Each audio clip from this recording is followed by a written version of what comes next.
Now, as the sphere of influence moves along with the moving molecule, it sweeps out a cylindrical volume of cross-sectional area pi sigma square.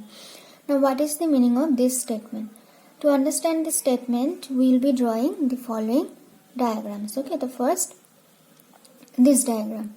Okay, so here we have our moving molecule which is drawn in green, and around it we have our sphere of influence. So as we know, the radius of the moving molecule is sigma by 2 and the radius of the sphere of influence is sigma. And the moving molecule and a sphere of influence are concentric, that is they have their common center.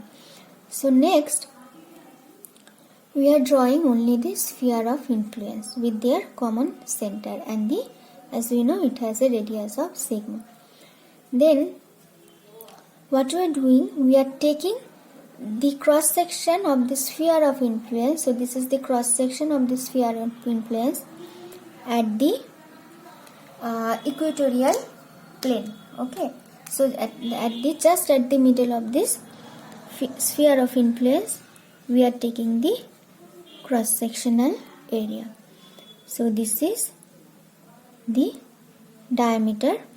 Okay, and the value of the radius of the sphere of influence is sigma, as we know. So what is the area of this cross section at the equatorial plane? So this is like a circular disc whose radius is sigma square. So what is the area of this cross section? It will be pi sigma square, as sigma is the radius of this cross section, which is like a circular disc. Okay, now as the sphere of influence moving, like, because as we know, the mobile molecule is moving through the other gas molecules, other stationary gas molecules, and along with it, a sphere of influence is also moving. Okay, so here you can see that this is the sphere of influence and it is moving with the same velocity as the moving molecule, which is c bar. So if you try to visualize it, you can see that the the cross sectional area is sweeping a cylindrical volume. Okay, so our sphere of influence is moving, so the cross sectional area at the equatorial plane is also moving, and as it moves, it is sweeping out a cylindrical volume. Okay, so as you can see, it is moving through this straight line along this axis with the speed c bar, and it is sweeping out a cylindrical volume. Okay, so at the center over here we have our moving molecule. Okay, so you can visualize it in this way, that our moving molecule has a circular disc attached to it. And what is the radius of this circular disc? Radius of the circular disc is sigma. Okay, so you can imagine it in this way, that our moving molecule has a circular disc, which is basically the cross section at the equatorial plane of this sphere of influence. So as the moving molecule is moving with the speed, average speed c bar, the circular disc is also moving, so it is sweeping out a cylindrical volume. So in other terms, you can also say that it is the moving molecule which is sweeping out a cylindrical volume of cross sectional sweeping out this imaginary cylindrical volume. So what is the radius of the cylinder? So radius of the cylinder, as you can see, this is the radius, it is equals to sigma. Okay, and what is the cross sectional area? It will be pi sigma square, as we have already stated. The area of this cross section, or you can say this imaginary circular disc, is pi sigma square. Now what about the length of this cylindrical volume? So the length of the cylinder will be equal to the distance the moving molecule has traversed till now. So suppose we start observing the moving molecule from here, okay, and we see that it has covered this much distance after some time. So the length of the cylinder will be equal to the distance covered by this moving molecule, which is this much distance.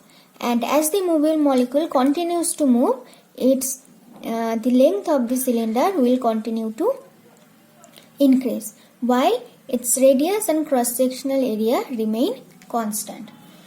So next, let us try to answer a question that what will be, as we now know that the length of the cylinder will change with time. With increasing time, the length of the cylinder will also increase, but its cross-sectional area and the radius will remain same. So what will be the length of this imaginary cylinder swept out by the moving molecule, as we know, after a time t? Okay, and we know the length will be equal to the distance covered by that moving molecule after time t. So what is that distance? So we know, we have already stated that the average speed of the moving molecule is c bar. So the distance covered by it in time t will be c bar t. Okay, so what will be the length of the cylindrical volume covered by the swept out by this moving molecule in time t? The length will be equal to c bar t. Thus we can say that in time t, the moving molecule sweeps out a cylindrical volume, the imaginary cylindrical volume. So imaginary cylindrical volume of length c bar t and cross-sectional area pi sigma square. So it will look like this. Okay. So we have our moving molecule moving in this direction with the velocity with an average speed c bar, and as it moves, it sweeps out this cylindrical volume. After time t, it will sweep out the cylindrical volume of length c bar t and cross-sectional area pi sigma square. That is the radius of the imaginary cylinder is sigma, while the radius of our moving molecule, as we know, it is sigma by 2. So now, as the moving molecule moves for this time t, during this time, it will make collision. It will obviously make collision with other stationary molecules. So with how many molecules this moving molecule will make collisions? Okay. So we can say that in time t, the moving molecule will make collisions with all the molecules, okay, whose centers will lie within this imaginary cylinder. Imaginary cylindrical volume of length c bar t and cross-sectional area pi sigma square. So in time t, the moving molecules will make collision with all the molecules whose centers will lie within this imaginary cylindrical volume of length c bar t and cross-sectional area pi sigma square. Okay. So now again we are again drawing this cylindrical volume, imaginary cylindrical volume swept out by this moving molecule in time t. So we know that the length of the cylindrical volume is c bar t and the cross-sectional area is pi sigma square. So these black ones, as we know, these are the stationary molecules.